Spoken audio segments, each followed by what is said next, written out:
Pinalalakas pa ng Philippine National Police ang pagbabantay sa mga posibleng bagong estratehiya ng mga drug syndicates matapos ang malalaking tagumpay sa kampanya kontra iligal na droga. Ayon kay PNP Chief Police General Jose Melencio Hernandez Jr., umabot na sa mahigit 122 billion ang halaga ng mga illegal drugs na nasamsam sa nakalipas sa 4 na taon, habang mahigit 206,000 drug personalities na rin ang naaresto, kabilang ang libo-libong high-value targets. Sinabi ni Hernandez na masusing minomonitor ng PNP ang mga operasyon hanggang sa antas ng mga police stations upang agad matukoy at mapigilan ang anumang bagong strategy ng mga sindikato. Kabilang ditong umano'y pagre-recruit ng mga mangingisda bilang bagong target ng bentahan ng droga, gaya ng natuklasan sa isinagawang operasyon sa Tawi-Tawi.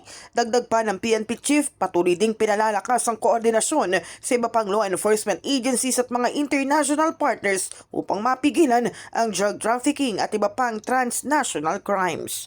In the heart of changing lives, ako si Brigada Kath Austria ng 105.1 Brigada News sa FM Manila, the Music and News Authority.